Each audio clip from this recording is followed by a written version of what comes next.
extra slow farm internet this morning. I already see some people bumping in on Instagram. Hold tight, everybody. We're firing up all the feeds. 4 feeds have to be spooled up all at once. The old modem sound just hit my. I was just thinking, I'm thinking of a big machine just sort of worth. All right. I think we're getting fired up here. The satellites have to triangulate. Exactly. Yeah. All right. I'm going to find the feed. I'm going to quick tag a few things. I am going to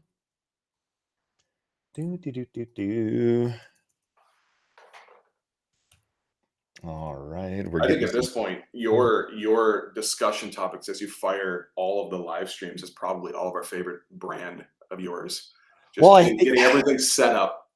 I try to make it so formal, like the first second I come on, hi, this is Nick. But the problem is like those 4 feeds all come online at different times. So everybody gets like 2.5 minutes of me standing here clicking, try to get this stuff. And then I try to give it a few quick shares and things too. I tagged all of our followers. I'm throwing it in the big painting contractors group. And I think we should be good here. So, all right. Well, all right. Oh man, piles of people are already coming online on Instagram. We got Facebook. All right, everybody. Hey, I'm Nick Slavik. I'm the proprietor of the Nick Slavik Painting and Restoration Company. Also the host of this show, Ask a Painter Live. It is a weekly live Facebook, Instagram, YouTube, LinkedIn show, all fired up now, spooled up, and where I showcase the life of a master craftsperson and an entrepreneur. We have a very special person to me and the industry, Micah Stelter, on with us today. We're going to go through some plugs. We're going to go through some background on Micah, and you will soon find out why he is one of the more formative people in my professional life. And we will get to that shortly. Number one, Micah. What would you like to plug? Where can people get a hold of you? Something coming up? Somewhere where people can go and look at something you do. Love it. Yeah. Follow me on Instagram for sure. I'm going to be posting a lot there at Micah Stelter _Aleph. Nick will have posted that in the promo for this as well. Also follow Aleph Holdings, one of the co-founders of Aleph. So I would love it if you follow Aleph, alephholdings.com or at Aleph Holdings. You can find us there. Oh, love that. Okay. So we have the plug of all plugs happening this morning. So in Ask a Painter tradition, we want to introduce our little man, Len Slavik. Oh, our new little Brittany Spaniel right here. This little guy. We went and did a secret mission yesterday as a family to go find this little guy, and he's joining his brother Sig. So now prepare for social media feeds full of this guy again here. So I'm sure you guys would rather watch a video of this little guy instead of Ask a Painter most Saturdays, but that's okay. So little Lenny boy, you want to say anything to everybody? Oh, just hanging out? All right, bud. Wow. It's sleepy time. We've been playing as a family since we all woke up this morning. So I think it's nappy time for our little man. So. Oh, that's fun. All right. Okay. See you, little guys. Bye, Dad. Bye. Okay. I got some events coming up. Also, Mike and I are big fans of the PCA, the Painting Contractors Association.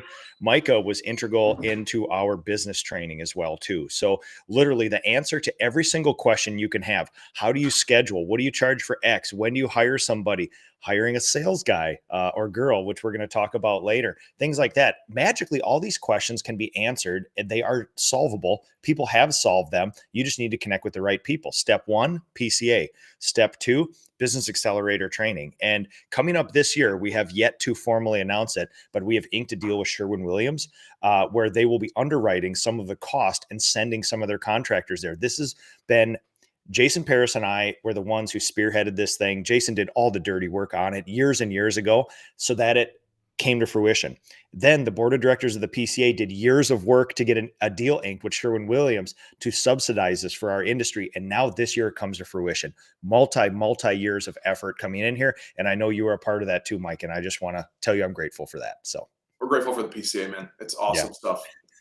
It couldn't be a better, you guys at Aleph talk about yoking up next to somebody. It literally couldn't be better than having a 140-year-old nonprofit with all the killers in the industry in it, basically standing there on the side saying, how can we help? We're here for you. It's like this little add-on chunk, this little cheat code that you can throw onto your business. And it's amazing more people don't use it. Well, just to continue to plug the PCA, the culture that you can go to a lot of professional organizations. the culture is like the bigger companies, the smaller companies, everyone wants to talk and help each other get to the next level. And the relationships are everyone's so kind. It's just a great culture. I think led by you, led by Jason, led by Yeah. all the leadership of the PCA. So for sure, get on that membership today. It is the definition of servant leadership. And I know that in all your guys' ventures, not only, Paris, Aleph, and all the partner companies you guys have, servant leadership is a big part of that. And you guys exude it as much, if not even more than the PCA. And so it's just, I mean, yeah, you find so many, as Jason Paris likes to say, synergies with all this stuff. So all right, I got a couple events coming up, everybody. Next week, I'm going to be in Louisville, Kentucky. First time I've ever done anything professional in Louisville. It's going to be awesome. I'm going to be there the night previous to have a dinner. 12 April next week, I will be there. Contact your Sherwin-Williams rep to be there. Syracuse, New York, 17 May. New Hampshire, I'll be up there with my friend Christian Manhard, Moose Painting, 24 May. I have my retreat, 13 to 16 August. Jason Paris will be there as well, too. I have two of them, a winter and a summer. This is my beautiful summer one. We have Tom Reber's Mile High Summit, 19 September. We have the SoCal SurfPrep PCA Masters class. I go there every year. It's one of the coolest things we ever do, 27th September. And then, of course, my homecoming one, our beloved Minnesota, Graco headquarters, Sherwin-Williams, PCA, 6 December. I usually do that, have my company Christmas party, and then we're kind of off to the races for the holidays for the year. So those are what we have on the calendar right now. More to follow. We usually add a couple a month here. So, all right, that is enough of all that. We have done intros. We have done plugs. Micah, what do we need to know about you? Where did you come from? Who are you? What made you? Yes. So, man, we'll start with what am I doing professionally?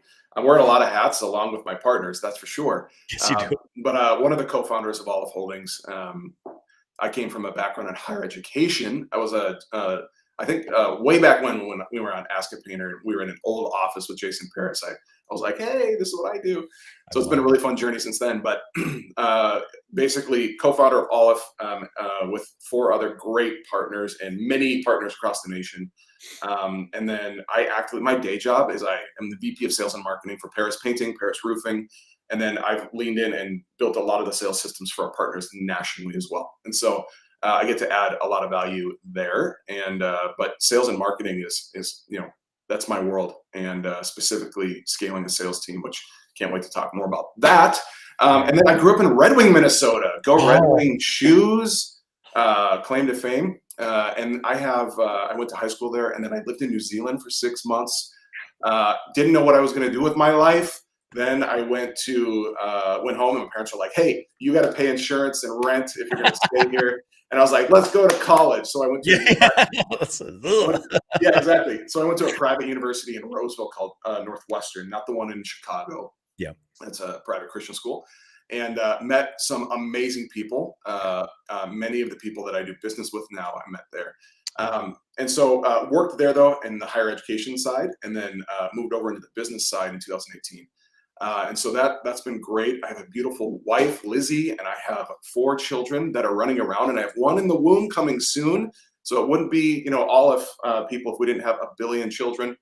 We believe kids are a blessing. We go through the hard work of raising them, but it's so fun to have an awesome family. So Jude is my oldest. Nori is my next at 10. Jude's 11, and then May is 6, and Benji is 3, and then little baby coming soon in early May. So it's coming real soon, any minute now. Amazing. Yeah. Michael, what a year, man. This is going to be awesome. So yeah. And kids are like this crazy blessing. And as now all of us are kind of like building this family foundation, and we're a little farther into our professional careers. It's really remarkable that we found, grow, and scale families at the same time we found, grow, and scale all these companies as well too. You think we should spread a little of that out, but this is the time of life. Like, energy is high, enthusiasm and curiosity is high. Like, this is a time you don't necessarily want to be doing this when you're 64 years old, right? You want to be enjoying the fruits of all that labor later on. But it is remarkable how much everybody gets done Yeah. between family and business. Well, there's no better way for your kids to see you Oh, entrepreneurially be engaged in building, and not just being stuck in a certain form of thinking. They can be a part of that in a whole different way than if you were in a corporation. Not to disparage corporate working, but there's so much cool benefits to being able to pull your family into what you're doing as well. yeah, like having I I intermingle with Sherwin a lot. They have me go around events. And if you want to talk corporate, like that is literally the definition of corporate. It is what makes them excellent. Yeah. And when you look at them, again, it's never going to be a value judgment from people like you and me. Like, oh, if you don't start your own business, you're just lazy. You just Right. want an easy. No, it's not that at all. Knowing thyself, if your personality is that of a corporate person, you're going to be hung out to dry trying to start Mhm. your own business, and vice versa. If you and I got dropped into corporate world, I mean, I don't know if I would consider what you did for the college corporate world. That felt a Yeah. little something hybrid, something Yeah. different. More institution. Yeah. Yeah, institutional. Yeah, that's way more accurate. But Yeah. if you dropped you and me at mid-level managers in Sherwin, we could probably move some results, but I don't know that we'd be fulfilled. You know what I Yeah. mean? So Yeah. it's way better doing things with people you like, finding problems and then creating solutions for it and like dwelling in that and being in that makes you comfortable. You actually prefer to have that to solve Yeah. the problems and create opportunities. So Mhm. yeah. Um, okay. Well, let's talk about. I should tease this, and I want to come back to it. So, I think it's been almost maybe 4 or 5 years since I reached out to you and I said, I am going to be hiring my first estimator, and I need some advice from somebody who I would consider a natural born and bred salesperson. And we have to kind of like asterisk that word because when people say salesperson, we think of the grease Ugh. back hair, the Yeah. slimy, the this and that. I mean, we're literally talking about what would be a more accurate description in my mind is a people person, right? Somebody who really enjoys the human interactions and things like that. So I reached out to you years ago and I really had some things that were unsolved about sales, estimating, hiring, growing a team like that. And you gave me two of the best pieces of advice that anyone has ever given me in that regard. And I still hold them true today. And it's actually created a foundation of how I think about hiring for the entire leadership team. We're going to get to those in just a couple minutes. But of the hats you wear, my recollection early on was that cool little cube office that you guys had, the early stages of Paris, and I was so happy to have met all you guys as you guys were actively being recruited into Paris. And it was so cool to see. Chet showed up one day and then Micah showed up one day. And it's like, hey, every single person was awesome. So my impression was they were growing fast. They needed somebody to take over sales slash estimating. You showed up. And what was that like in those early days of Paris? Oh yeah. Well, and I want to shout out Hoken Hansen, who is doing partnership development with us in Aleph Ventures now. Yep. Hoken was the first actual Hoken was the salesperson. first. Yep. So he Absolutely. was the first, and it was really Jason and Chet were, partnered up, and they were 18, 20 bids a week, each just grinding and doing Hammering. everything else. And if anyone knows Jason, I mean, Jason is one of the most amazing grinders there is. Honor to Mr. Paris. I mean, it Oh, is insane how he could work and be on the phone and sell a job and, just do all the hats. And so when Chet came, it was like, oh, sweet, I get to split these duties up a little bit. yeah. And that was really the first partnership, right? And that's a lot of what we're building, all of what we do in Aleph on.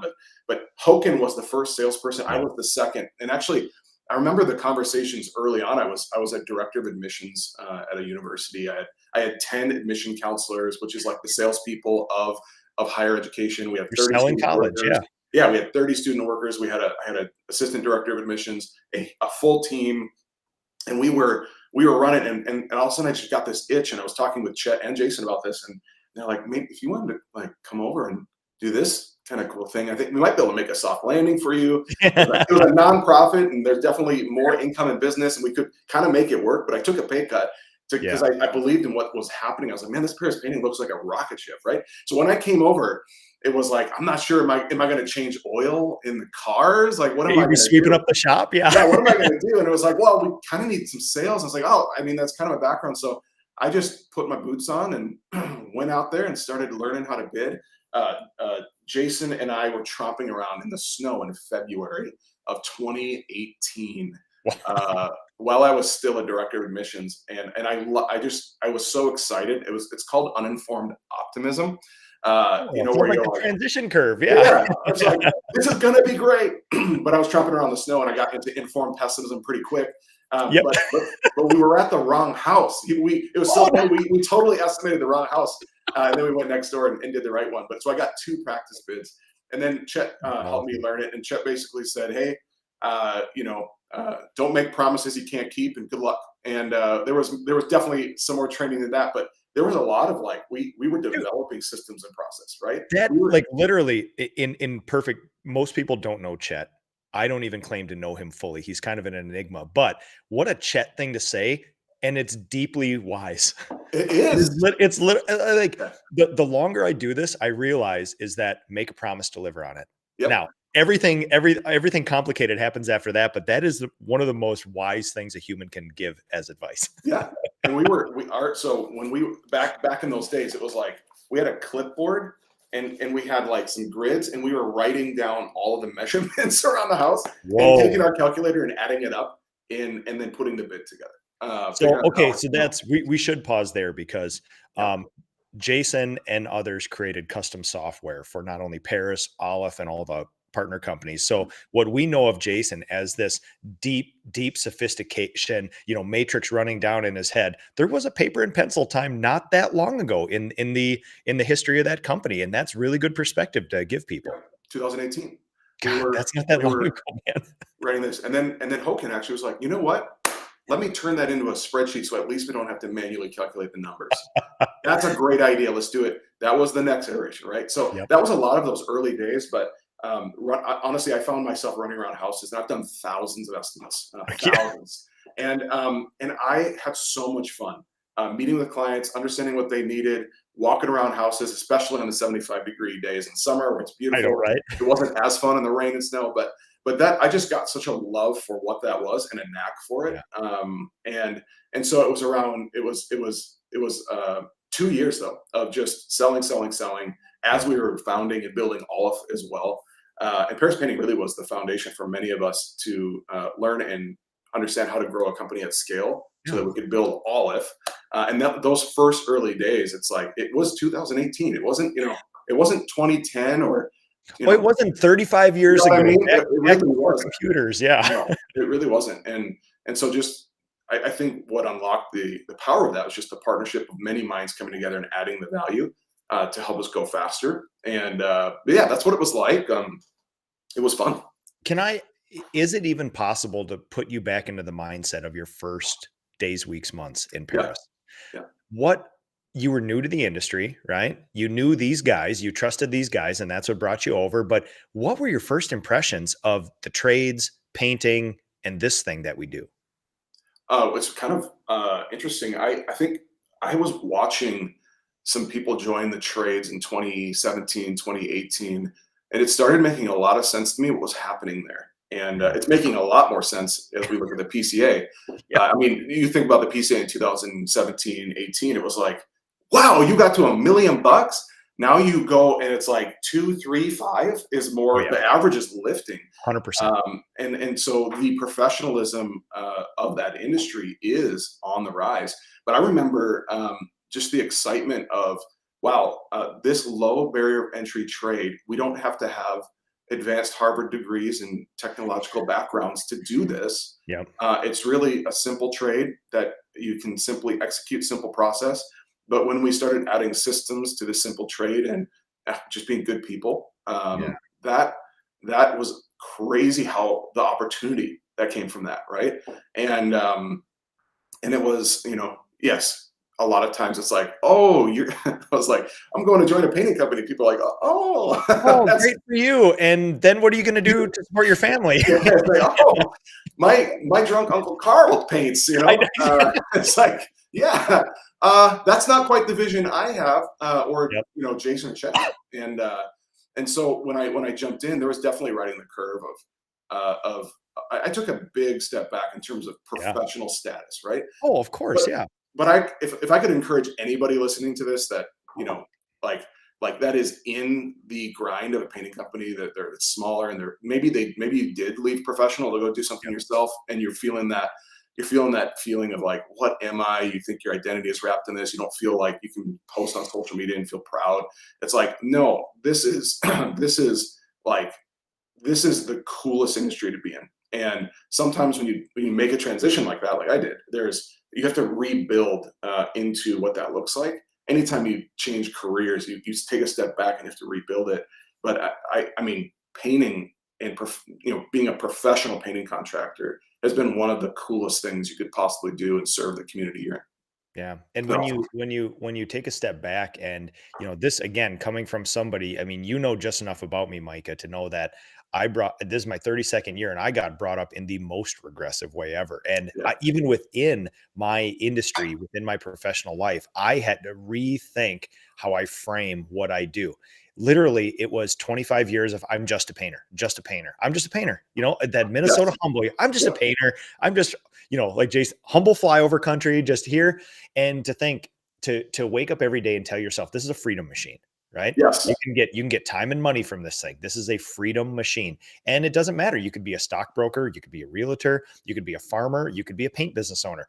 If you get more time and money freedom than you expected, and then everybody else, that is a great venture. And you need to be agnostic to that and turn around instead of saying just a painter, you say, oh my God, I'm doing one of the coolest things on earth. I'm well, creating time and money freedom for my family. that limiting thought of I'm just a painter, it's like, yeah, if your company's at a size where you are out there rolling on, like the paint, you're climbing the ladders, the identity cannot be wrapped in your role, right? I read a really good book. It was, I think I got it right here actually.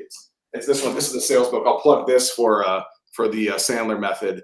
You can't teach a kid to ride a bike at a seminar, but in the back of this, it talks about salespeople, how your I is not your R. So your identity is not your role, right? It's not, your identity is not even your business. Your identity Yeah, is, but Micah, yes, we all believe that. But do you understand? You do. This is a rhetorical question. Do you understand how hard it is to uncouple yourself, especially yes, in our industry? Of all the things that makes us cool, yeah, we are at the baby steps of this industry. It is the coolest time to be here. It won't always be like this. But when you talk to paint, you guys interview paint businesses to possibly partner with yeah, them.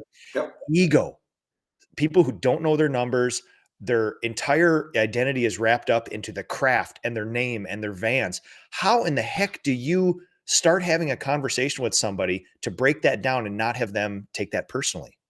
yeah. I think it's the more we go into business, and I didn't have like a business background. I didn't go to business school. I actually wandered around wondering what the heck I was going to do for most of my life, right? And then when I found business, I found small business, home service businesses, entrepreneurship, and this. I was like, ding! Like it was definitely a connect. But Yeah. one of the things that I've continued to just look at it as I look outside, uh, businesses are people. They are groups of people that come together. You're working with people. You're serving people, customers, your Yeah. teams, and when you start thinking about what makes people run, it's knowing who they are, knowing what their strengths are, feeling encouraged, showing them the way, showing them how they can make impact. When you have a bad day at work, that doesn't mean you're bad at life, right? It's like Easier your said than done. identity is not your role, right? And when you can get more and more clear on that, it Yeah. is insane what you can unlock on your potential because it doesn't drag you down, right? Yeah. That's why you got to separate the I from the R, right? And I think that is, as I watch human systems of people coming together in these businesses we're trying to scale, as we come together as partners as well. So shout out to Tony Ekman over in Des Moines, Iowa. He's our newest partner. As I think about Tony, like we are entering a partnership and we are trying to figure out each other's relational styles, what drives you, what drives me, and I mean we by Aleph and all of us here. Like we come together and it's like it's so human. Where success actually is. It's Yeah. how do I build a relationship with you to eliminate the gap of fears, risk. How do we get clear and focused together? It's all human. So my biggest thing, and this will translate to sales if we talk more about building sales cultures. Your ability to get rid of the mental trash and get clear with each other, vulnerable, clear, like we're just humans trying to figure it out. Yeah. The more you can unlock potential, the more I don't have to like squint and go, do I trust you? You know what I mean? It's Yeah. like, Yeah. no, like I see you as a human soul. I see you as a real person Yep. and I Yep. care about you and what you want to do. The job is just a job. And let's talk about that too. Yeah. I mean, as you build culture, the way to attract great talent, the way to bring in the right people, you have to have a good culture. Leaders that are working on themselves and able to remove all that garbage, that ego garbage, which is just managing desired images and dreaded images. That's what ego is. You're burning all these calories. I don't want you to think this, and I do want you to think this. Micah, If you get rid of that, you can build a great culture. You live this. The way you talk about it, you can tell when you hear somebody like you talk like that, you know that you believe it, you live it, you do all that stuff. But let's all pause and say how difficult that truly is to, there's a difference between knowing that you have to do that and doing it. And there's the dissonance between those things and trying to move those closer. And there's a lot of low-hanging fruit in our industry. There's a lot of things that are easy. That is not one of them. And you know that from talking with people. It's a tough nut to crack, but once you hit that critical mass, you almost fall into that. It's not this lifelong trudge. As soon as you can make peace and get rid of that dissonance, it feels like you embody that, like slipping it on in an old shoe. But my God, is it tough to drag house painters into that. No, it is. It's tough. And you know what? Not everyone's going to do it, but I would just say that the joy and the pleasure of life on the other side of it, it's worth the pursuit. And we are always doing it. Like I will have a day where I'm like, wow, I was really managing ego today. Yeah. Shoot, I didn't get enough likes on that post I made. I wish I had a following like Nick Slavik. And I'll be like, managing all the whatever. And it's like, no. That's not even like, okay, get back to what's real. Get back to what is vulnerable and true. And that, I know that some of that can sound like sissy garbage, but it actually makes you a stronger human being. It actually makes you a stronger support as a husband, father, as a business owner. Less of the human stuff will trip you up, and it gives you more clarity of how to move forward and lead a team when you can get rid of that stuff. And there's a lot of good books that are out there. Go on the Audible and find anything around ego and leadership. And there's a lot of stuff that just helps you think through, how am I doing, right? And what is this, so you can know what it is and start kind of plugging away at it. I find when you go for a run, you can just think about stuff like that. Like, my good buddy Jason, when he does those 100-mile runs, he's like thinking about philosophy. He's like, how do I, he's thinking about all the situations. There are things like that are helpful too. So good time to pause here and say, if you guys have any questions for one of the best salesperson, sales team builders, just all around, you can hear how Micah talks about this. We haven't talked about production rates yet, right? Micah knows that this is a human business, and he has deep, deep insights into just being a human and leading humans and developing humans. So if you guys have any questions for Micah, please post them, Instagram, Facebook. We will be trudging around trying to find those. You bring up a good point that we should really give a lot of emphasis to, which is, and I feel 100% comfortable saying this because I was this person. And that's what gives me a lot of comfort in this, which is I hyper-focused on tape and patch and brushes and the craft and gallons of paint and price of paint. And it's not a bad thing to do. The problem was I did that instead of focusing on the human side. And the longer you do any business, you realize Sherwin-Williams is a leadership institute that happens to sell paint. Paris Painting and Nick Slavik Painting Restoration is a freedom machine / human development machine / leadership training academy that happens to color people's houses. And we focus on the price of paint to the detriment of doing anything with the humans. And that is something that I've had to overcome over the years, Micah. So now when people say, this and that, the coding systems, the apps and the software are the easiest things to solve. The human part is unsolvable. I mean, you'll be doing this the rest of your life. How say you? Yes. I think the thing that we always hear is, man, I can't find a good salesperson, or I found one and it didn't work out. Yeah. I mean, honestly, the most people I met was like, I tried that sales hire thing, and usually the owner gets back into sales because it's like, you can't progress that. And we'll get to what you teased later on, maybe some thoughts around that. But but I think the clearest path to having great people in the company is a leader and leaders, if there's a partnership, that are building a culture that people want to be a part of. They're inspired by. They have clarity, and they understand what they're expected to do, and they understand how impactful their role is to do that. And they remember that their role is not their identity, right? Those are like very clear pathways. If you can create a culture like that, where, you know, we are all humans that grew up and have our baggage all coming together in a building for more times at the building than we are with our families. Yes. I have a deep conviction that I have a responsibility as a manager, as a leader, to make this environment a place where you go home refreshed, where you can add to your family, not take away, not subtract. And if we can think that way with whatever level the business is at, this could be a guy and one painter. This could be one salesperson, two painters, and one PM, right?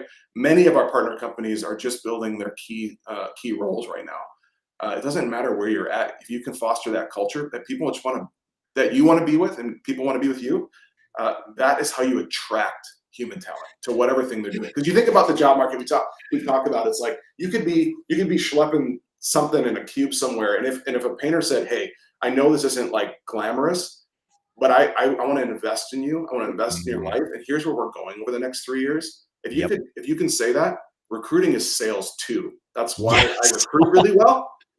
Recruiting is the most important sales for a company. You have to do a needs analysis. You have to understand their root needs to a decision. You have to understand how you're gonna get them into the company and how you're gonna match those needs, right? All of those things are really key for recruiting as well. But that culture has to be on point and developed. And at least in its simplest form, it's, do you care about me? And the answer is yes. And I'm gonna create clarity of what defines success, and let's go. Right.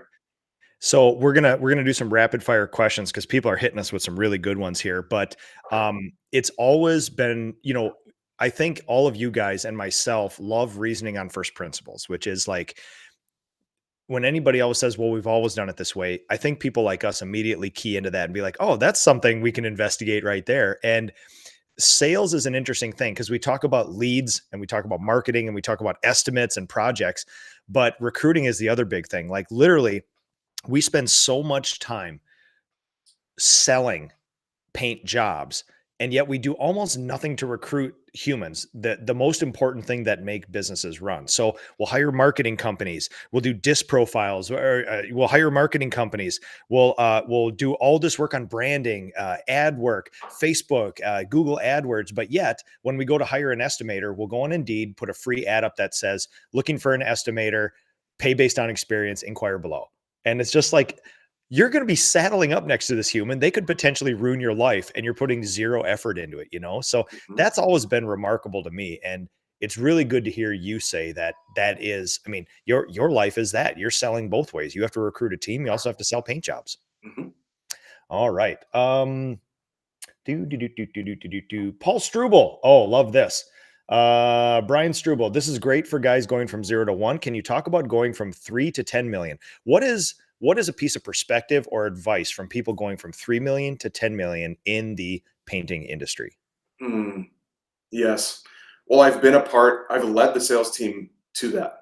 Right. Yep. So, and we should say, yep. There are a handful of people who have ever done that in our industry that are currently operating right now. So that is a unique thing that Micah can add to this. Yeah. And I think my perspective on the shift is interesting, right? So from 0 to 1, it's usually an owner. It's usually they're hiring the first PM or salesperson. And when you get to the 3, you're starting to build a sales team. The things that have to be there to build on that sales team foundation as you go has shifted. And I would say I have every year iterated, how do I communicate the goals and the objectives and the clarity to my team of how they get compensated and what is aligned to how the business wins as well. That's continued to evolve over time. And I would say a few things are the type of person I look for at the 10 million was different than what I was looking for at the 3. At the 3, I was like, can you go to a bid? And some of this is the market too. The market when we were 3 and 4 and 5 million, the market was like, you got a pulse and you can give me a bid. Let's go. Right. Yeah, you seem to be an alive human. And we had an intention. We did have an intentional goal to go hard after the market because we knew it was good. And we've had a soft market the last couple of years. And so the shifting of who the salesperson has to be in this era is a little different. Yeah. And I'll get into that later. But one of the key things is you have to have a clear job description that has a vision. Yes. You have to have a clear vision of how they fit in the overall role. You have to have an enhanced marketing team that's going to deliver a subset of bids to keep these guys busy. And I would say for a first-year salesperson in general, you want them to be around 10% of their estimates they bring in on their own, right? And so those factors of how somebody brings in their own estimates are key, and people are well compensated for that. And I can get into even deep compensation real quick there. Yep. Hit it. How do your salespeople bring in their own estimates? That is a unique thing you don't often hear in the industry. Yep. So what I said is, 90% I would want to come from lead spend and a marketing spend. And I would say in general, just 3 to 6% is what I would think I want marketing to be at in this industry. There might be seasons it has to scale up. There might be seasons where you don't. It really depends. As a percentage of revenue. Yep. As a percentage of revenue. And then, so it's not, I would not say 20% or 15%. Sometimes that's the case if you need to pay for some service to do that. Well, I'm talking about lead spend to the market on that, not the other infrastructure and overhead of that. So on the other side of that, I'm saying if you have to go do 550 bids, I want you to do 55 self-gen estimates. Yep. And the way you do that, the way I do that with the team is go knock on businesses and build accounts, right? Yep. Go find a contractor, find property managers, build a relationship and maintain the relationship, get some bid flow going. The best person on my team that does this is Mike O'Meara. He's our senior sales guy. He's been with us for 5 years, maybe even plus. He was one of my first hires as I started leading the team. He has spent years building relationships, the handing his card to everybody every single week. He's trying to get 10 cards out of his hand every single week or more, right? And he's just introducing. It's like, hey, I'm Mike. I do painting. Do you need painting? Okay, great. Let's talk about, like, he's always just like, here's my card. And we have QR codes that go to a direct landing page for that rep so that they can start building a bid flow base. So it's not like just go to the main website. It's like they have their own website and their own link and they have their own profile. If you go to Paris-painting or parispainting.com, either works, /Mike, you can see an example of that. So you can go check that out. But they have their personal page and a profile and a bio, and it really brings some relationships. And handing the card out to a bunch of people, building the relationship, following up with those relationships. And then in the last few years, we've gotten really good at understanding the mesh network of where all of our estimates and past clients are. So we use a tool called Sales Rabbit. You can also just plot zip codes in a spreadsheet on an XML file in Google. That's the way you can hack it right now if you don't have those apps. And you can see where your people are. So when you're at a bid, go hit the 6 doors around and hand your card out and say, hey, you don't want to sell, by the way, at the door. You want to act like you're busy and distracted. And if you have paint on your shirt, it's better, right? And this is Nate Streeter's done a great job. He runs our marketing in Aleph, and he really trained up Caleb, who now runs Paris marketing here. Like being at the door and being a painter is the best thing in the world, and not being salesy is really important. That's probably one of the best tactics. So if you're at a bid and you can say, hey, I'm going to go hand my card out and just here's the script. I'll get it to you. It's hey, Nick, how's it going? We were just at Nancy's house. So I got to get to the next thing, but here's my card. It looks like you need painting. Are you going to do anything with that this year? Are you planning to do? Oh, you are? Okay. Well, hey, if you want to go ahead and book an estimate with me, I'll come out and I'll do that for free. It's no charge. And I'm happy to do that. Just find a time that works in the calendar. Okay. Yeah. And what's funny is clients will like pull you into the conversation.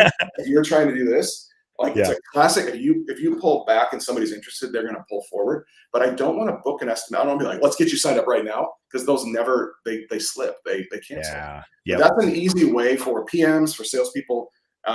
If you can get over the crisis of engagement and know that you're not actually having to sell, it's just making connections, saying hello, and saying you're in the area, that can really help drive that. So driving that self-generated bid flow. Being able to track, we pay all of our salespeople on cost on margin. And that's a math calculation we've developed and use within Aleph. It's one of our stability metrics at scale.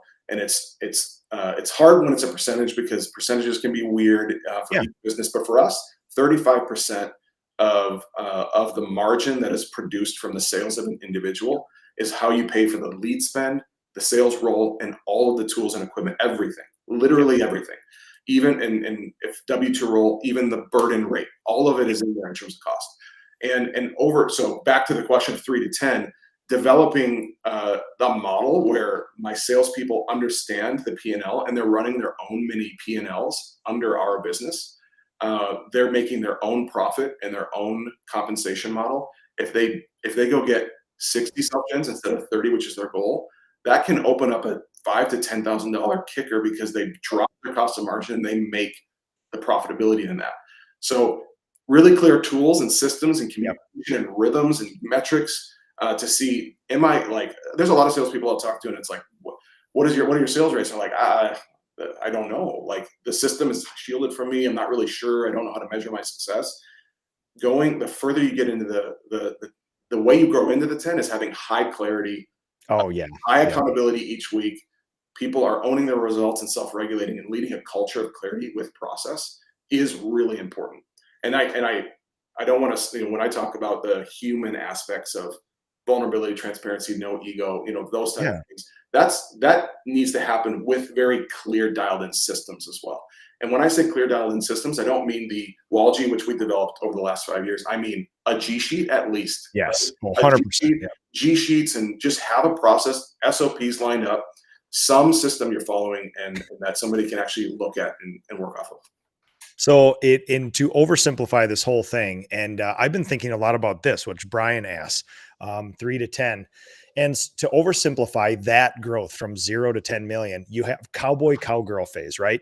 Yeah. 1 million, 1.52. You can get one superhuman to sort of ruin their life and put up some big top line numbers and not have a lot trickle through to bottom line, lots of stress, lots of chaos and everything else. And then there's sort of like baby professionalization, what happens somewhere between like 2 and 3.5, 2 and 4, where you have redundancy. You have a team of people. You don't just have the owner doing the estimates, the owner doing the management. There might be a few estimators, a few project managers, some redundancy, a system, one-on-one meetings. You're kind of just assuming this thing. And then to me, it's where you break into like real redundancy and professionalization, which is kind of, to me, anything over 4 or 5, give or take. So what do you see as the biggest limiting factor of cowboy to baby professionalization and baby professionalization to true professionalization? Is there one limiting factor? Because you guys look into businesses all over the US. Yeah, I mean, human talent that you can count on. Yeah, 100% all the time. That's huge. And I think it's interesting how you break out. So when we look at businesses, the one, like, getting to 3 to 5 million is where you start building specialized roles. And so you move from I do sales to now you have a sales manager or in some fraction where they're leading in a sales team, and there's a lead that's leading the rest. All of that, as you grow and scale, having solid human beings that are going to be accountable and consistent is how you actually achieve the scale. Yes, and with that, with having solid humans that are trained and developed and motivated, it's also knowing ahead of time how to plan for how many sales individuals might I need in November of the previous year for the next year, so I can start recruiting and bringing on the right people. And then are they coming into a system that is healthy and well developed of committed people that are going to help continue to make that happen, right? Next biggest thing that I love actionable items and actual answers, because there's a lot of times it's like you listen to a podcast and they're like, hey, when can you hire your first estimator? It's like, you'll know. Yeah. It's like, no, there's a math problem. At what point do you see companies hiring their first estimator? And at what point do you think they can actually afford it? And are those two different numbers? Yeah, I think, I think that there is a point at which they can afford it. I'd step back a little bit, and I would say owners are either sales and marketing motivated, and usually sales, not as much marketing motivated, 100%. or they're production motivated. I would say it's pretty rare that owners are production motivated. Yes. That is I've met some owners that are like operational integration. This is who they are. Yeah. But most entrepreneurial owners they thrive in more of the sales environment. They're the visionaries, the big relationship people. Yep. So I think for many of our companies, the first hire is more of a production manager, but it might be the sales, so that person can focus on sales or production. Yep. And if you're focused on sales and you bring stability, I would say you get into the $2 million range, and you start thinking about bringing on an estimator, salesperson to take you to the consistent. Like, you start handing some off, you hold some to get to a consistent 2, 2.5, move to 3. And then eventually you fully back out, or you don't. As an owner, you keep selling your accounts, and it's maybe easy to manage that. Many of our partners still do, $500,000 of just what comes to them, right? Yep. But you start building that sales team out that should be hitting. In my opinion, if you come and start in March, April, you should have $1 million sales goal. If you are going to be a full year person, a 1.5, 1.5 million should be a good Res repaint. benchmark. Yeah, res repaint. Yeah. Exactly. If you're doing commercial, that's different. Oh yes, yeah. Then average job size goes up, and all that's we've seen that before too. So, budget as a percentage of revenue that somebody should hit, ideal and actual for a res repaint estimator as a percentage of revenue. Yep. So in general, if you want to look at just sales, it's in that 7% range. Yep. I like to look at it on the margin. And if you're looking at just a salesperson, that calculation can be a little different, but I like to bucket it and think about it. And I think anyone can. How much will they be able to produce? So if they produce 500,000 and now I'm going to put a number out there. I have to get my calculator out. Yeah, I know, right? You know what I mean? I really got myself there. So 500,000, let's say that's the margin. 35% of that, and that's produced margin, that would be 175. So it'd be $175,000 budget for all your lead spend in marketing, systems, tools, leadership to lead that person, cars, vehicles, and then a salesperson has to think, how much of that 175 do I want? Well, that's the factor of that is how much bid flow are you going to generate yourself versus have to pay the marketing team. So Pete, and we should pause there because Pete, who we know and love from the industry, he's got some very specific questions, but let me just address what we're hearing now, which is there's many ways to pay, and we're just going to use sales and estimators. Those are two very different humans, but we're just going to talk about them kind of together because they bring things in, they bring revenue to the company. There's many ways to do this. And Micah, you've probably seen all sorts of fantastic and horrifying ways to pay salespeople. One of them is just commission. If you sell $1.5 million, you get a percentage of that. I'm not a fan of that because that doesn't necessarily align it to either profit or something else or margin. There is a percentage of gross profit, which we see a lot of companies do. So every job that does well, you get a percentage of that. Every job that doesn't do well, you don't get a percentage of that. What you guys are talking about, this is like we go from, I don't want to call it dumb calculation, but it's the easiest thing to do is commission. You brought in this, you get this. The next one is you got to have some pretty rigorous and accurate job costing to figure out gross profit. Yep. The next one, you guys take it to the third level of sophistication, which is tying it. My impression is that it ties it even more to aligning incentives to profit and not necessarily just bringing in sales numbers. So we should just frame this in that you can literally just pay somebody 70 grand a year salary to go sell. Who cares what they sell? Yes. I don't think you and I would ever agree with anything like that. There's the commission, which I don't know. I'll ask you your opinions on just straight commission as the way I understand it. There's aligning it to gross profit. And then there's what you guys do. You sprinkle in another level of sophistication. And so we should just tell people that if you've never hired an estimator before, going right to that, if you don't have a job description, rigorous job costing, one-on-one meetings, it's going to be difficult, right? Yep. And I think to bring some freedom to people that might be looking at their first or second salesperson, it's okay. The biggest thing is this somebody that you feel can bring value to the business? What do they need for compensation? Yeah, exactly. And then how much of your profits are you willing to give up if they win it? It's like, it's as easy as that. Like, how do you bring them in, get them going? How do they have the clarity and how do they hit the goals you need them to hit to free you up? And there are a lot of benchmarks of what's like way too much money to give somebody. Like it's tough to give somebody $150,000 to sell 1.5.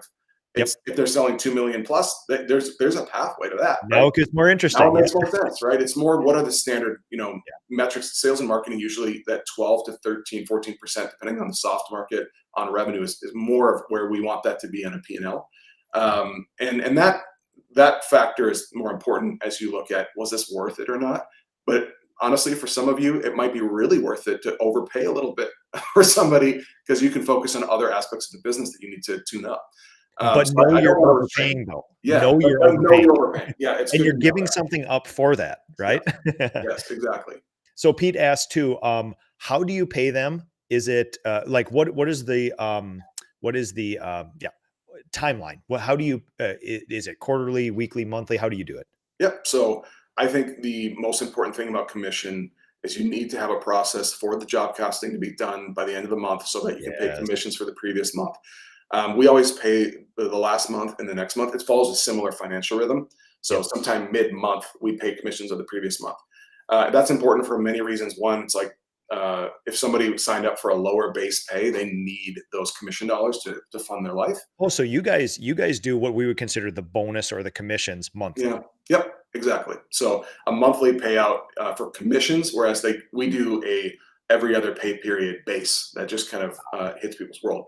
Now, in my sales organization, it's all commission. It's just what we roll out as a base, and then what you make on commission. But it's a full year model. I think the important thing is that the commissions are really clear. The job margins are clear. Put all your jobs in a spreadsheet if you're there, and figure out where the commissions are. Grab them. Have a tracking of what you paid out every month. Make sure you don't miss any jobs. Salespeople do not like it when companies are disorganized and they can't get paid what they're owed. That's the biggest reason why. We have a roofing company as well. It's the biggest reason why people come find us is sometimes the company's unorganized and they feel like they're being cheated. And you can't do that. It has to be really transparent. But monthly, I love that you said transparent, because it does matter how and what you pay, but at the end, there's feelings and data. If anybody you pay feels like their performance is different than their pay, and it might not be simple or transparent, even if you did overpay them, if that feeling exists, you have failed. yes. Right? So it needs to be simple. It needs to be transparent. If they felt like they had a good month, they should see it in the data. It should be that clear. Yep. And I think it's really good for salespeople to have a say. They have to okay, why was that job 20% margin? Was it my fault or was it your fault? Exactly. That rhythm is helpful too, to review how do we work on getting better margin together so I can make more commissions and you can. I think a lot of PMs maybe getting just margin to the business, right? Yep. Okay. A very what I would consider a very simple elemental question from Elemental Coatings. If you're bidding a normal standard size bedroom walls, do you do the same price per room if it's 1 or 2 rooms versus 6? What is the policy within Paris painting? Yes. So we use metric based bidding. And I would say if I'm in on 1 room, you're paying $1,000. We have a minimum job size, right? So there is definitely a hey, let's build up to the minimum. Outside of that, we're going to do biggest width, biggest height, biggest length, square footage rates, production rates of the product materials, and you're gonna pay for what is in that room. Definitely, there's more experienced people who might do all that and go, well, I could probably hack this because I know this specific crew will be able to do this in a certain time. For owners and people that understand that process, great. Use it to your advantage to get a little tighter on the spend. But I have a lot of salespeople who have not painted before, and so they need to know how to estimate a job and have enough room and margin. And so we stick pretty close to, you measure and trust the estimating software to be able to give you the right price.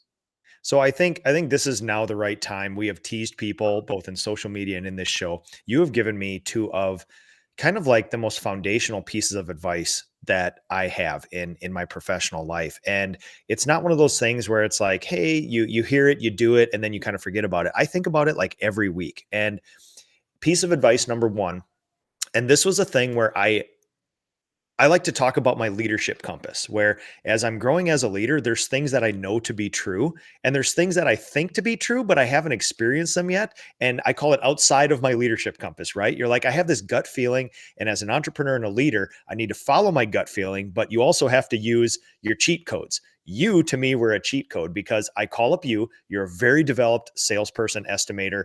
You're building Paris painting at this time. This is like 5 years ago. Yep. And I was about to hire my first ever estimator. And I asked you this very specific question when we went out to lunch at a very nice restaurant, by the way. It was one of your favorites. I said, do you hire for skills or do you hire for culture? And what did you say to me? I said culture for sure. 100%. Yep. 100%. And the way so a lot of the things that I love in this, you're given these things like, should you do this or should you do that? And somebody has this very careful thing. Well, here's the pros and cons of each. And in the end, it comes down to you. You literally looked across the table. It's like culture. 100%. And the way you said it was like, there's no other option. There's absolutely no other, to the point where I think you would have been bamboozled of like, who even cares if they have any skills at all? It's all culture, Yep. Because imagine somebody having a lot of skill, but you are like, I can't stand life, and they're ruining. They're mavericks, right? The mavericks usually have lots of skill. Yeah. You use that exact word. And I said, I proposed to you 2 things. I said, we got a guy who's got a shiny suit. slicked back hair. He's got a cigar stub in his mouth, but he can bring in 4 million of res repaint a year. Or we can have somebody that I love getting our families together that maybe only brings in 1.4. To you, it wasn't even a choice. You didn't even see this greasy suited salesperson. You're like, culture, culture, culture. Well, I would just say it's not usually a greasy seated. It's usually a lot more. They feel like, oh wow, that first person feels like they're way better than I am at this. You get tricked as an owner, and you want to hire somebody that really is fundamentally gonna bring the culture of the business forward. And I would throw out there are like, and I posted about this recently, but my big things that I look for in people I hire are high customer service focus, high compliance ability to a proven method. Now, do you think salespeople are really highly compliant to a process? No. Like, I'm looking for that, right? I'm looking for that natural desire, and I would say the people on my team are natural desire to solve issues in their environment, high retention ability of information. They remember what they learn, emotional intelligence of themselves and others, active desire for personal growth, and then ability to sustain healthy habits and routines. Oh my God. When you think about like, those are the humans I want to run with. Yep. Those are the people that are on my sales team. And that is a game changer. It's like so fun to be in that culture of people that are running together in that way. Well, you also have to realize too that if you do interview a true salesperson, that is a very specific thing. It's not a human who stocked the shelves at Kmart and then did some landscaping and then can sell. There's a very specific personality that makes somebody very good at all those human interactions, communicating a promise, following through. And here's the good and bad of that. They are good at sales. So like you said, you can get tricked. Like you can walk away from estimator and salesperson interviews like, that person is so good. They're so much better than me. They're just going to solve all my problems. I just love being near them. There's like a shining light behind them. They're good at selling. No wonder they interview well, right? Yep. And honestly, that's where it starts. Mavericks can either be like star performers or they can be Mavericks. And it's based on their commitment to the culture of the organization, right? Yes. So if their commitment is high to the organization and what the culture is, they're going to play well with others. They're going to be all about the PMs being successful, the coordinators being successful, anybody else in the company successful. And that's where they become stars. If they are like, nope, it's all me, I'm going to run on my own, they create chaos everywhere. And that I've had people like that on my team at different places, and they definitely brought in great results, but it doesn't work in the long term. No, and you, one thing that I really don't see people factor in as much as they should, especially with like, if you have W-2 painters, is, hey, this person can paint really well. Yeah, they're a little bit grumpy here and there. You don't understand how much that bums out everybody around them, to the point where you could lose some true cultural all-stars because you're placating to this one maverick, right? And it's like, there's this weird, and again, it's the human stuff, right? It's like getting them a metric-based bidding system is not the easiest thing in the world, but it's way easier than solving the human interactions of these subjective, fallible, squishy sort of things, you know? I don't think you solve changing somebody's like behaviors. They need to be there already. You can skill them up and make them better, but they have to be there already. And that's why we do behavioral interviewing, right? To understand, okay, past attitudes and how they interact is a good predictor of their future. So just ask them simple questions like, how did you, so at that job, why did you leave? Okay, the manager, you didn't like the manager. So what was the fight about? It's like, oh, they didn't think that I could, didn't see eye to eye. It's like, oh, tell me more about that. Like, what are you looking for in the next? And what they share just by being conversational is interesting, because you go, oh, okay, I can see that they're gonna, if when it gets tough and we don't see, this is how they're gonna I'm out of here, right? Versus, how do I have a clear conversation, get clarity, move forward in a healthy way? Have you ever been just blown over by an interview? I mean, I've been blown over and then been disappointed, and I've been blown over and been like, that was right. And I would say in the last, I hired 5 salespeople since December. I've been watching on social media. You'll see these amazing human beings I've been posting about on my social media. And every single one of these interviews, I've been like, this is an exceptional human being. And they really helped form that list I just shared earlier. Yes. Like, they exhibit this. They're healthy humans. They care about their family. They care about the growth of the company. It's not It's like, I want the company to grow and people to thrive is a big focus they have. And they understand their role as bringing in the revenue to help us do that. Yeah. And that has just been great. I think I actually just hired my brother-in-law. Whoa. So for Holy those of cow. you who are like, how do you hire family? You know, like that can be sketchy, but my brother-in-law, he, like, one of the things I saw in his interview is he took an album, I'll plug it, Aldrich on Spotify, go check it out. He took an album and funded it and brought it from concept to complete finished creation, and it's great. And then he worked for a company called Architectural Antiques and worked with high-end, like, Oh, yeah, one of my favorite stores in, yeah. oh my God, He dude, worked there that's for amazing. years. He worked there for years and you know, really complex customers and needs and desires, and managed that so well. And he, like, when we talked, I was like, the transferable skills of those two things. So you are going to crush it in this industry, Yeah. by applying those things to this sales role.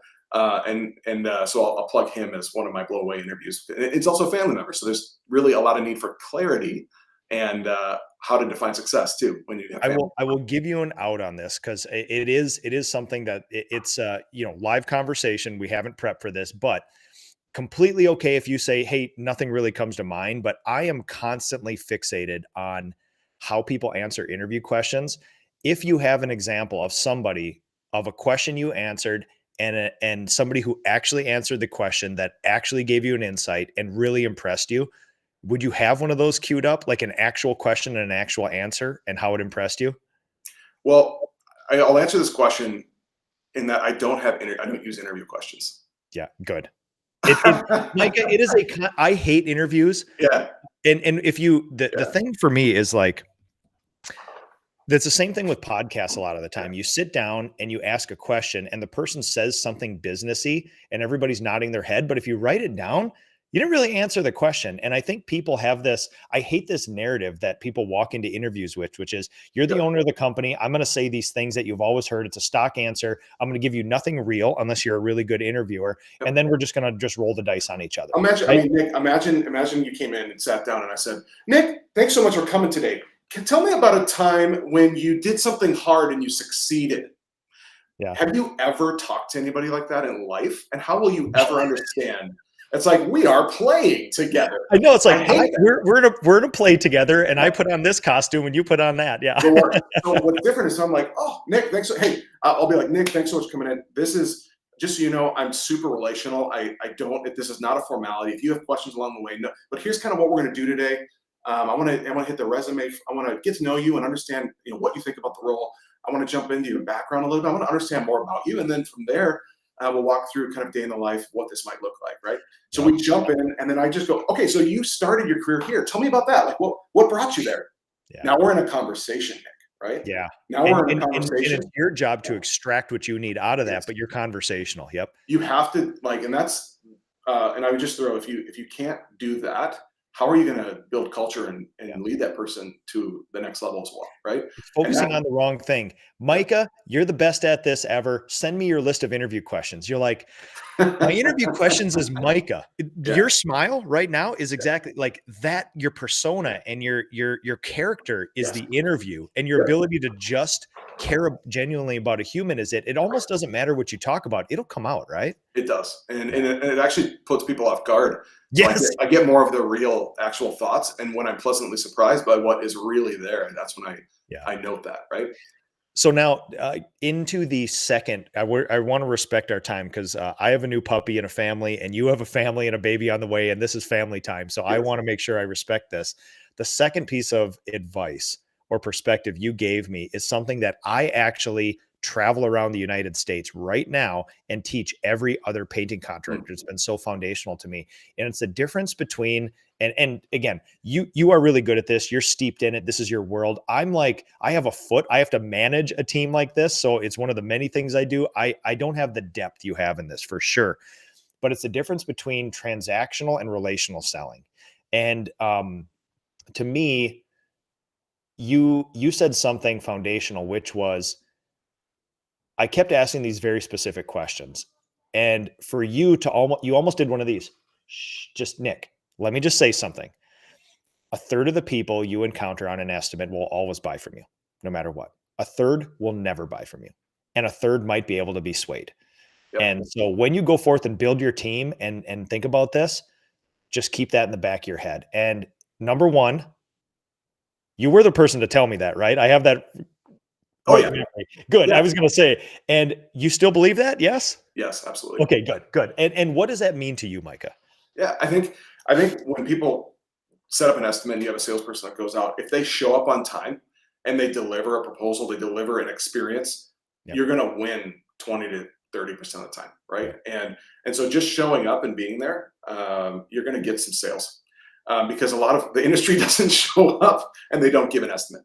So that's what I mean. And then just on the referrals alone, they're going to say, "Oh, I guess I trust you. Thanks for showing up," and they just buy, right? Yep. Then you're going to have people you're never going to win. Like if you have a 100% success ratio, you got to change your prices, right? You don't want that. How? Actually. Yeah. Do you go up or down? You go up. Yeah. You See, go okay. So up there's with your prices. our friend Jason Paris is what I like to call trained economist. He went to college for economy, and he says, by some simple economic principles, if you sell everything you have very quickly and book out a year and a half, you're probably giving something away for free. People will take a lot of it, right? That's a basic law of supply and demand. Yep. And honestly, if you could charge the highest you've ever charged and do a 50% success ratio on what you bid, that really works, right? So if you Is that number 50% something that you hold in a larger professional company as a success ratio, as a benchmark? Yep. I would say we are holding as a company 41% right now. And of course, as the sales leader, I want that to be way better. Yep. But that's a realistic, when you have as many people on my team that are learning, that's realistic. I have people in the 48s and 50s, 55s, and I have people that are in the learning zone in the 30s. And so the blend of that, I think above 40% is a big benchmark for us. When you get to the 50% success ratio, 55, that tells me somebody is actively pulling those middles more to the winning side in the right way. And you're using a process, you're able to connect with them. And I have a little I have a 5-point sales score that I've been developing. And I want to talk about that briefly because I think it's how you win the middle. Yes. And I will just run through this and I will throw this out as a plug that if you follow me on Instagram at Micah Stelter _Aleph and DM me that you want this, I'll send you the PDF. It's a nice little checklist. There's a lot more sales systems than that are out there, but this is really helpful, I think, when you're out selling. Number one is, do you have a scheduled decision timeline with the client when they are actually going to make a decision, right? So if they don't buy from you on the spot or that day or that week, is there a date before you leave where you say, you are going to say yes or no to me by when? And you know what that is. That's clear. So it gets them mentally thinking, we're making a decision. And do I have everything from this painter, this salesperson to make that decision? Yep. Critical. Do you have a scheduled decision date? The next one is, have you found the core needs and have you told them what you heard and validated this is what you need? And that is quality communication. Have you probed and understood deeply what that person needs? And then have you said, here's what I heard you say. Is that right? And they go, yes, you have now validated them. Also, when you say anything else, always say anything else. And they'll say, well, here's the thing you missed. The other day, I did it yesterday with Caleb. And I said, anything else? And she said, there is my garden. I am going to plant a garden right here. Oh my gosh, I'm glad we caught that because if we trampled the garden, that would be a bummer. And so the fact that we thought about it, it went into the proposal, right? So that's really important. The next one is budget alignment. So when you are working with somebody and you say, hey, you probably wonder what this costs. I think it's going to be in this range. I come right out and say it. I think we should be really forward about what our price, what our cost on a job is probably going to be, just to see if we're in the same ballpark. And then we can work from the objections from there. But I'll say this is going to be probably 10 to 15,000. How are you feeling about that?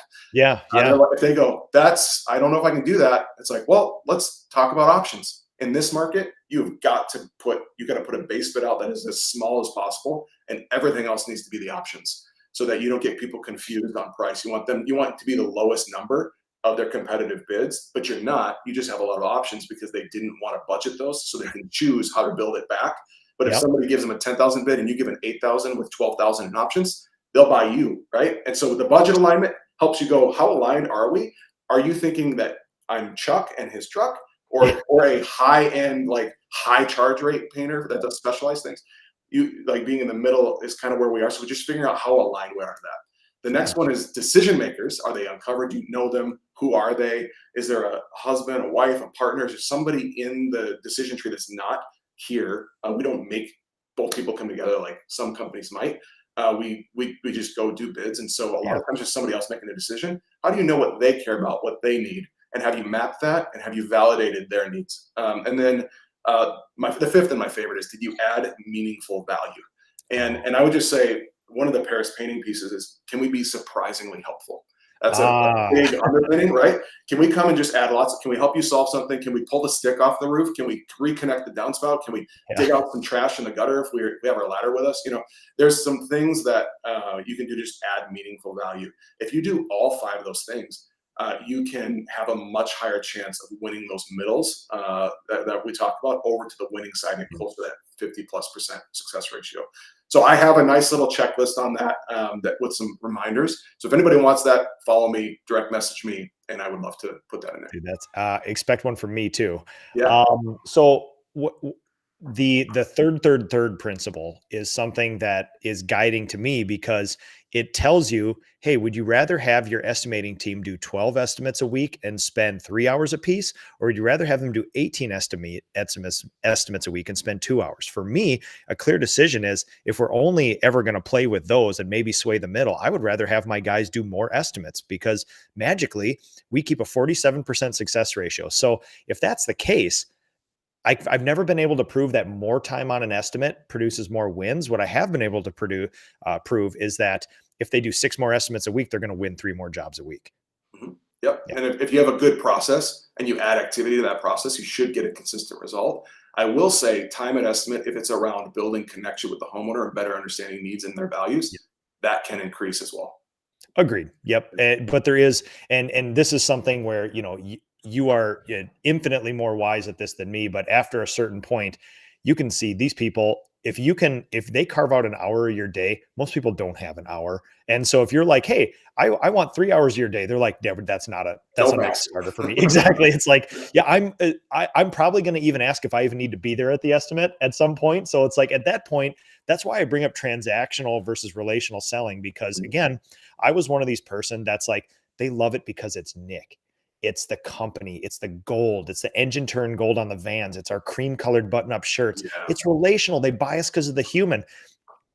I got challenged a couple of years ago by one of my coaches to say, are you transactional or relational? I said, of course, relational. I'm not a transaction. People trust us with their houses and they spend $22,000 to get their outside painted. And he goes, pick out 5 of your best clients, go back and ask them what the buying cycle was. And literally, people decided they wanted something painted.